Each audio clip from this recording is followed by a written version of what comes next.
Platinum Eagle Podcast, and I'm your host, Platinum Eagle. Thanks so much for looking at the video. Please like the video, subscribe to the channel. I certainly appreciate that. It goes a long way. Again, I'm trying to get up in them algorithms, trying to get people to see the videos. The more y'all like it, the more y'all subscribe, the more that kind of stuff happens. So before we get into the game, I want to go over Thursday's matchup with the Bears and the Detroit Lions. Man, I'm sorry, y'all. Detroit Lions, and I'm not hating. There's no shade. I'm just telling you, the Detroit Lions, they're a good team. They're a really good team. You know what I mean? I'm not saying that they are, that we're, way better than them, nothing like that. But I do believe we're better than them. I do believe that we can beat them. They won. I know it's the NFC North rivalry game that took place. But if I'm being honest, I mean, they don't really scare me. The games I've seen by them that was on prime time, I'm not really afraid of those guys. I don't think that nobody should be afraid of any team going up against them. But at the same time, they up and down. You can say the same thing about us in the first half. The first half is a little bit lackluster, to be nice about it.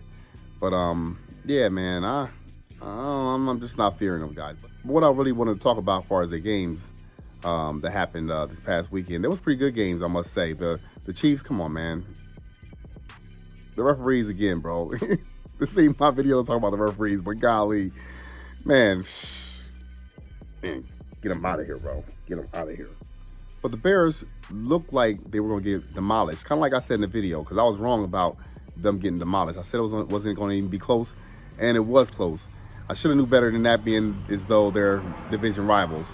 But I don't think it would have been close if Detroit Lions would have kept their foot on their neck. But they didn't. They released it and thought, we got this. And it almost turned out to be an overtime game that, anybody could have won it. I think the Detroit Lions still would have won that game. But yeah, give yourself a chance at least, for the guys upstairs and for the guys, for the guys on the field, for the coach. I mean, they didn't give themselves a chance. I mean, I didn't understand what was going on with that last play. It wasn't really going anywhere. They were getting sacks all over that drive. The Detroit Lions, they were sacking the heck out of Caleb Williams. Caleb Williams played a pretty good game. I think it was all in prevent defense. I really wasn't paying a whole lot of close attention to it, but yeah, man, just give yourself a chance, man. It's crazy. The referees for the Chiefs, though. That's what I'm saying. The necessities for winning in the Philadelphia Eagles versus the Baltimore Ravens. First and foremost, we're going to need Jalen Hurts to keep doing what he's been doing. I keep saying this from week in and week out, but he's been from week in and week out doing exactly that. So I'm hoping that there's no drop-off. I'm hoping there's no situation where, we throw turnovers or give the ball up and things of that nature. Other guys can fumble the ball or, tip the ball and let it get picked by the defender as well. So we do have to take the ball away from them, though. You know what I mean? I'll get into that a little bit later. We got to take the ball away from them. But Jalen Hurts needs to first and foremost, need to be dialed up plays that's not long and drawn out, that's more or less going to, give him options underneath, pretty much taking what the defense gives him. If you don't take what the defense give you, then it could be a long day, because we already know that the Baltimore Ravens are a little bit sweet when it comes to the pass. They can be passed on. Their defense is not like the defense of old for the Baltimore Ravens, but they still got some guys out there that get after it. I'm not going to take nothing away from their squad and their defense, but I've seen, and I've been watching pretty closely since they've been playing pretty good, and we might have to play them in regular season. So I've been taking very, very good notes of what they've been doing here of late. So we just got to make sure every time we got an opportunity, if there's a ball in the air on the defense, we're on defense, we got to take that ball and put it back in the offense's hand. Otherwise, it could be a long day. Like Derrick Henry, we got to tackle him and bring him to the ground. He's not an easy guy to tackle, as you already know. He got a mean stiff arm, but so do Saquon Barkley. We'll talk about that here in a minute. But he got a mean stiff arm, does Henry, and he's a hard guy to bring down. Now, if you tackle him at the legs, that's your best bet. You try to get him up top, that's the wrong way to tackle. Of course, you don't have to be a football guru to know that, the best way to tackle someone is at the legs. Take out the legs, the rest of the body go down, right? So we're definitely going to have to make sure that Derrick Henry is contained, and the same with their quarterback, Lamar Jackson. Lamar Jackson is a dangerous man when he got open field. But our defense plays pretty good, and I don't think we've seen him really against a real mobile quarterback this season. It'll be interesting to see how our defense plays against the likes of Lamar Jackson. We haven't beat him yet. He came in 2020 and beat us. I don't know if he played in our stadium or not, but we didn't beat him that season.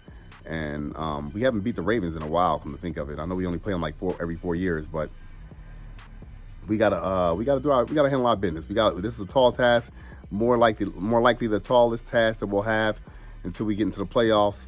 So we gotta go ahead and take care of business and get the dub, get out of here relatively injury free, and on to the next week. And from there, I think we got it pretty much in the bag. Yeah, Pittsburgh, they're a pretty hard, tough team to play, but I do think that we have the personnel to beat them, because I don't think they're gonna be able to score with us. And if they're not able to score with us, then that's gonna be a problem for them. But we'll talk about that when that time comes. We gotta stick to the shorter routes, the intermediate routes, the routes that's gonna get us some yak. I mean, we have guys that can get some really good yak. A.J. Brown, Devontae Smith, even Saquon Barkley and Dallas Goedert, they can get you some pretty good yak at times. So we're going to have to rely on taking what the defense gives us and make the best out of it. All them long plays, if it takes too long, and our offensive line should be able to block up front. But, we already know that Baltimore is known for having gritty defenses. Like I said, they're not as gritty as they usually would be in previous years and even in recent years, but they still are no slouch when it comes to what they do to put it down on the field. So my point of the day is, take what the defense give you. Don't try to be too cute. I know Baltimore's defense, like I said before, is not all that great at stopping the pass. So since that's the case, again, don't try to do too much, and don't try to outthink yourself, and don't try to be too cute with it. Just take what the defense give you. Now, as far as the run defense for the Baltimore Ravens, I know they do a really good job, and they have done a really good job this season in stopping the run. Saquon Barkley is a different animal, and I know they got their own version, if you will, of Saquon Barkley on their side. So when they practice, I'm sure Derrick Henry, gives them all they can handle on the defense. So maybe they are pretty good at stopping the run because of that. Who knows? Maybe it's just the coaching aspect of it.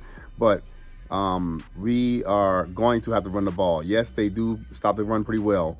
That doesn't mean that we shouldn't run the ball. That doesn't mean we should stop running the ball if it doesn't work at first. Obviously, you see when we run the ball in the past, we would stop running the ball if you only get like 2 yards, if Saquon get 2 yards, or even going back to last year and the year before that, the other players would get 2 yards or 3 yards, less than a stellar run, they would stop running the ball. I didn't like that because, like I said, you run the ball and you mix it up with the run. I'm not saying don't pass the ball. I'm saying simply run the ball and don't stop running the ball, even if it seems not to work right away. Keep going with the run. The run game is what we've been living by. I'm unapologetic about being a run-first team. Yeah, our offensive line and Saquon Barkley, keep on doing what y'all doing. It's been working. Why change the formula? That's been working for us. So I've noticed that when Lamar Jackson throws in the middle of the field, he can throw a deep ball in the middle of the field. It's usually a pretty caught deep ball. Sometimes it's dropped, obviously, but it's accurate is my point. When Lamar Jackson throws on a sideline, a lot of times, it's not as pretty, especially if it's a long ball. Short intermediate balls to the sideline, yes, no problem. When he goes deep on the sideline, towards the sideline, on either sideline is usually overthrown. It's usually not an accurate ball. So if I'm the defense of the Philadelphia Eagles, I'm looking forward to him throwing it deep if he throws it deep on the sideline, because I want my guys to be right there to get the ball. So if I'm the Philadelphia Eagles planning for these guys, I'm looking out for that deep pass by Lamar Jackson, because it's not been very accurate. I'm saying he's a really good quarterback, but if that's one aspect of his game need to be cleaned up, and that is for sure his deep ball to the sideline. Hope you don't switch that up this week here. Hopefully it's staying the way it has been so far, because, again, that's his only knock. The guy is a great runner. He's a great passer. Again, other than the sideline, long, deep sideline passes, he's a great passer. But, he got everything that he needs to be a really, really good quarterback, because he is a really good quarterback. He got everything that he needs to be a really good quarterback, except that he needs to tighten up on. But not tomorrow. make no mistake about it, he can do that later on, and even next year. Let's say we see him in the Super Bowl. I don't want to see him successful in that either. So next year, perhaps, go ahead and get it, Lamar. This year, you good where you are. And on a good note, Devontae Smith, we definitely need him to play. He's been injured, of course. We already know about the hamstring injury, but we definitely could use all hands on deck with this here game that we're playing right now against the Baltimore Ravens, because if we can beat them, and we can beat them quite convincingly, then, that'll shut up a lot of naysayers. But if we, wet the bed or whatever, then, I'm not worried about what people say about us, for real. I don't care nothing about what people say about us.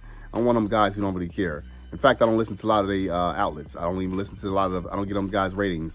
Only way I give them ratings, and it's not even giving them ratings, is my homeboys from the other Philadelphia Eagles podcast.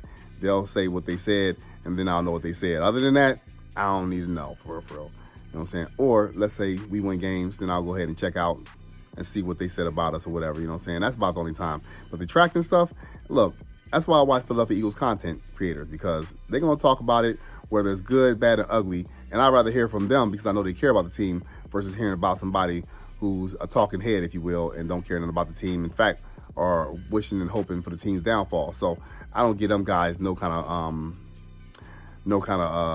clickbait, if you will. So this is your boy, Platinum Eagle, and I'm out of here. Appreciate y'all watching, like, and subscribe. Thank you so much. Appreciate it.